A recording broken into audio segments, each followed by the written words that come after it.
দীনদয়াল উত্তরপ্রদেশের বদায়ু জেলায় থাকত। ও একটা খুব ভালো কৃষক ছিল।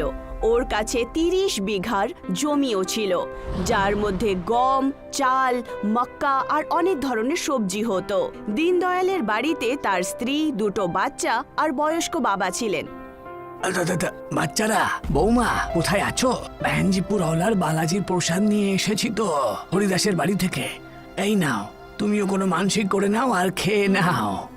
দাও দাদু, আমাকে দাও।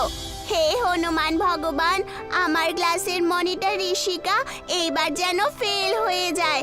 ও খুব নাটক করে আর ক্লাসের সমস্ত বাচ্চাদের মুখে আঙুল রাখতে বলে।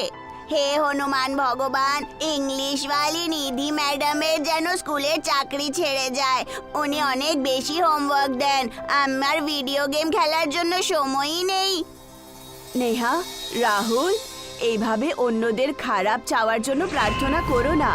যদি ভগবানের কাছে তোমরা কিছু চাও, তাহলে নিজের ভালোর জন্য চাও, অন্যদের খারাপের জন্য নয়। হ্যাঁ বাচ্চারা, বৌমা একদম ঠিক কথা বলছে। আমি পড়াশোনা জানি না ঠিকই, তবে এটুকু জানি যে কাজ ছেড়ে যাওয়া আর পরীক্ষায় পাস না করতে পারা এটা কারোরই ভালো লাগে না। বাবা, এই বছর তুমি কি নিয়ে এসেছো? এর মধ্যে কি খাজানা আছে? সেটা আমি এখনো জানি না যে এর মধ্যে কি আছে। আমি রাস্তার ওখানে বসেছিলাম, তখন একটা লোক হাঁটছিল আর তার ঝোলা থেকে পড়ে যায় এটা। সমস্ত লোকেদের খুব জিজ্ঞাসা হলো যে পুটলিতে কি রয়েছে। দীনদয়াল পুটলি খুলে দেখলো, তখন তার মধ্যে বাদাম ছিল। আরে এতে তো বাদাম রয়েছে দেখছি। যাই হোক, অন্তত বাদাম তো খেতে পারবো এখন। আমাদের গ্রামে তো বাদাম একেবারে হয়ই না, পাই না। দীনদয়ালের স্ত্রী গীতা খুব ভালো মহিলা ছিল। উনি দীনদয়ালকে বলল, এই বাদামগুলোর উপর আমাদের কোনো অধিকার নেই, এগুলো বিক্রি করে দাও, আর যে টাকা পাবে সেগুলো দান করে দিও। একদম ঠিক কথা বৌমা, কিন্তু আমাদের কয়েকটা দিন অপেক্ষা করা উচিত, কারণ হতেও তো পারে এই বাদামগুলো যার, সেই লোকটা খুঁজতে খুঁজতে আমাদের গ্রামেই চলে আসবে। দীনদয়ালের ছোট ভাই সুরেশ শহরে থাকতো। ভাগাভাগির সময় সেও 30 বিঘা জমি পেয়েছিল, কিন্তু সে তার ক্ষেত বিক্রি করে শহরে প্লট কিনে ফেলল। সুরেশ শহরে পৌঁছে নিজেকে ছোট্ট ফিল করত। তার স্ত্রী রেখাও তার থেকে বেশি টাকা রোজগার করার জন্য উৎসাহিত করত। পেছনের ওমকারজির বাড়িতে 2য় এসি লাগানো হয়েছে, আর আমরা এখানে গরমে ভুগছি। গরমের কারণে আমার সমস্ত চুল পড়ে গেছে। যদি আমি জানতাম যে এইভাবে গরিবের মতো থাকতে হবে, তাহলে আমি কখনো তোমাকে বিয়ে করতাম না। আরে মুদিখানার খরচ, পেট্রোলের খরচ, বিমার কিস্তি, এইসবের পরে আর পয়সা থাকে কোথায় আমার কাছে যে আমি এসি কিনবো? হ্যাঁ, তোমার দামি জামা কাপড় আর বিউটি প্রোডাক্টসেরও তো অনেক খরচ, তাই না? সমস্ত প্রতিবেশীদের খাবার দাবার তাদের গ্রাম থেকে আসে। আমরাই হলাম যে যাদেরকে দোকান থেকে রেশন কিনতে হয়। তোমার ভাইয়ের গ্রামে কোনো খরচা হয় না। তুমি ওর থেকে জমি কেন চেয়ে নিচ্ছ না? ও তো গ্রামে থাকে, মজদুরিও করবে। ওর তো কাজ যে কোনো রকম ভাবে চলেই যাবে। আমি আমার জমি তো আগেই বিক্রি করে দিয়েছি, এখন আর আমি তা চাইতে পারবো না। যদি তুমি এইভাবে সোজা সরল হয়ে থাকো না, তাহলে জীবনে কিছুই করতে পারবে না। আজকালকার দুনিয়া খারাপ কাজ করার জন্যই হয়েছে। সাম দাম দণ্ড ভেদ 4টে ইউজ করো, তখন গিয়ে কাজ হবে। এই সানডেতে তুমি গ্রামে যাও আর গম চাল নিয়ে আসার ব্যবস্থা করার চেষ্টা করো। রবিবারের দিন সুরেশ দীনদয়ালের বাড়িতে যায়। কাকু নমস্কার। আরে নমস্কার বাবা, নমস্কার। দাদা কি বাড়িতে নেই? উনি বাবাকে ডাক্তারের কাছে নিয়ে গেছেন চোখের জন্য। বাবা রাত্রিবেলা জিনিসপত্র দেখতে পান না। বলছি দাদাকে একবার জিজ্ঞাসা করো না, আমার জন্য কি 20 কুইন্টাল গম আর 20 কুইন্টাল ধানের ব্যবস্থা করতে পারবে? না, এক্ষুনি তো হতে পারবে না। তোমার দাদা 6 মাসের ফসল এক্ষুনি বিক্রি করে দিয়েছেন। মরশুম ছাড়া বৃষ্টি হওয়ার কারণে এইবার খুব বেশি ফসল খারাপ হয়ে গেছে। কিন্তু তুমি গ্রামের যে কোনো মানুষের থেকে গম আর চাল কিনতে পারবে। আমি কিনতে চাই না বৌদি, আমি তোমাদের কাছ থেকে ধান আর গম চাইতে এসেছি। এটা তুমি কি করছো সুরেশ? তুমি শহরে ভালো চাকরি করো আর শুধু 2জন লোক আছো। আমাদের বাচ্চা কাচ্চাও রয়েছে, আর বাবার ওষুধের খরচা তো আলাদা। আমরা যদি ফসল তোমায় দিয়ে দিই, তাহলে আমরা নিজেরা কি খাবো? আমাদের তো রোজগারের একটাই সাধন রয়েছে না, আমাদের ফসল। তোমার সাথে কথা বলে কোনো লাভ নেই। দাদাকে আসতে দাও, আমি তার সাথেই কথা বলবো। বাড়িতে খাবার দাবার আছে তো, নাকি সেটাও নেই? এরকম কেন বলছো সুরেশ? তুমি আমাদের পরিবারের সদস্য। যতদিন চাও এখানে থাকো, আমরা যাই খাই সেটা তুমিও খেয়ে নেবে।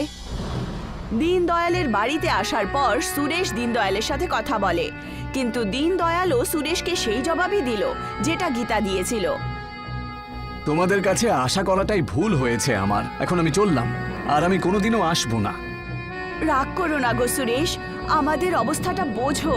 আর আগের মাসে আমরা বৈষ্ণব দেবীর মন্দিরে যাচ্ছি দর্শনের জন্য। যদি তুমি আর রেখাও আসো তাহলে ফোন করে বলে দিও, বেশি লোক গেলে ভালো লাগবে। না, আমি তোমাদের সাথে আর কোনো সম্পর্ক রাখতে চাই না। সুরেশ রাগ করে নিজের বাড়িতে যায় আর সবকিছু নিজের বউ রেখাকে বলে দেয়। ওরা দুজন পাহাড়ের রাস্তায় যাচ্ছে, এটাই সুযোগ তোমার কাছে। আমি বুঝতেই পারছি না যে তুমি কি বলতে চাইছো। আরে এত কিছু ভেবো না, আর এমনিতেও জীবন মৃত্যু ওপরওয়ালার হাতে, তুমি শুধু নিজের কাজ করো।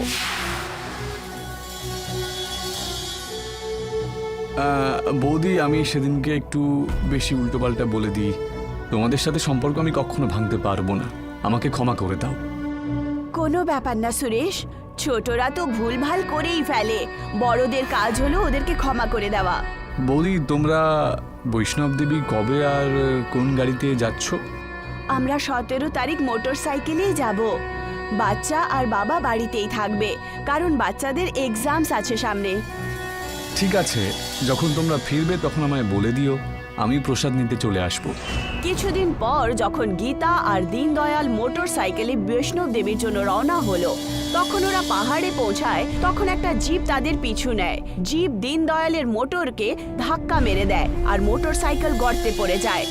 পরের দিন সুরেশ দীনদয়ালের বাড়িতে পৌঁছে যায়। কাকু, মা বাবা বাড়িতে নেই, বৈষ্ণব দেবী গেছে। তুমি কি কাজে এসেছো? আমি তোমাকে এটা বলতে এসেছি যে তোমার মা বাবা আর কোনোদিনও ফিরে আসবে না। এই সুরেশ, তুমি বাচ্চাদের সাথে এরকম কথা কেন বলছো? এই দেখুন না, একটা খবর ছাপা হয়েছে যে বৈষ্ণব দেবী যাবার সময় একটা বাস আর একটা মোটরসাইকেলের সাথে অ্যাক্সিডেন্ট হয়েছে, আর মোটরসাইকেলটা খাদে পড়ে যায়। দাদার ফোনটাও তো লাগছে না, তাই না? অনেক দিন পর্যন্ত রামদাস দীনদয়াল আর গীতার অপেক্ষা করলো, কিন্তু ওরা ফেরত আসলো না। তাই আর অপেক্ষা করে কোনো লাভ হবে না বাবা। জমি জমার ব্যাপারটা আমি দেখে নিচ্ছি না হয়।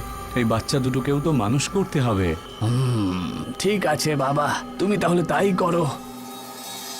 একদিন রাত্রিবেলা সুরেশ নিজের বাবাকে কাশির ওষুধ দেওয়ার বাহানায় অজ্ঞান হওয়ার ওষুধ দিয়ে দেন। যখন রামদাস অজ্ঞান হয়ে যায়, তখন সুরেশ ক্ষেতের কাগজপত্রে রামদাসের আঙ্গুঠা নিয়ে নেয় আর চালাকি করে জমি নিজের নামে করিয়ে নেয়। তারপর সুরেশ নিজের বাড়িতে চলে যায়, আর এইভাবেই কিছুদিন কাটতে শুরু হয়ে যায়।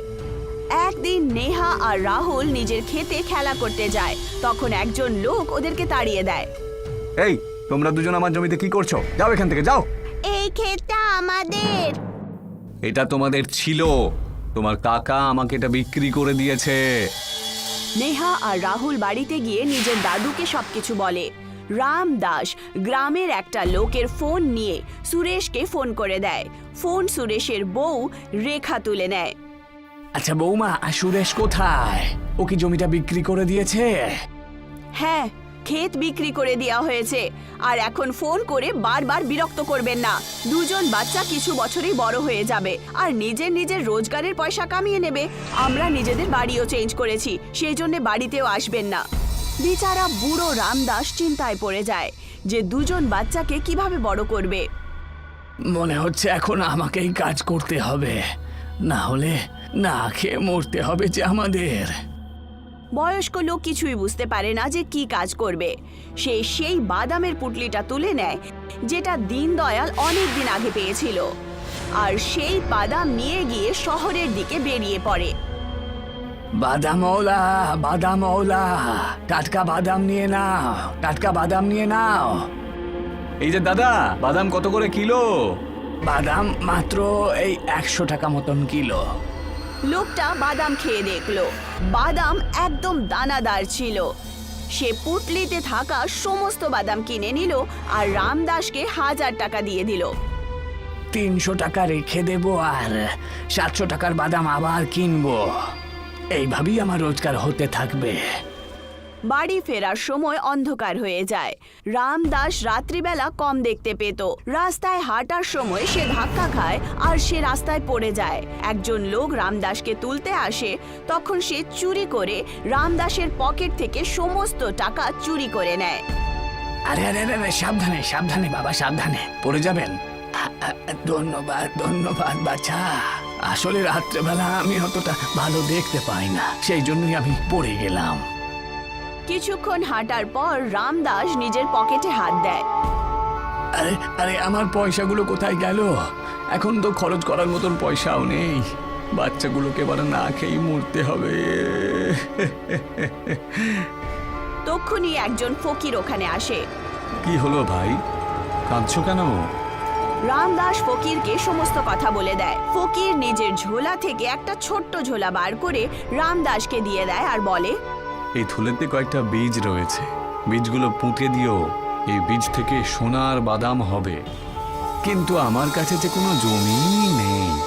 তোমাদের গ্রামে যে নদীটা রয়েছে, সেই নদীর ধারে জমি একেবারে নষ্ট হয়ে গেছে। তোমার বাড়িটা বন্ধক রেখে সামান্য একটু জমি কিনো, আর সেই জমিতেই এই বীজগুলো পুঁতে দিও। রামদাস সেরকমটাই করলো যেরকম ফকির বলল। 7 দিন পরই খেতে সোনার বাদাম চলে আসে। সেই বাদামগুলো বিক্রি করে রামদাস নিজের বন্ধক রাখা বাড়িও ছাড়িয়ে নেয়। দাদু, আমাদের কাছে অনেক টাকা চলে এসেছে, চলো শহরে গিয়ে মুভি দেখে আসি। রামদাস, নেহা আর রাহুল শহরের সিনেমা হল পৌঁছায়। সুরেশ আর রেখাও সেই সিনেমা হলে মুভি দেখতে এসেছিল।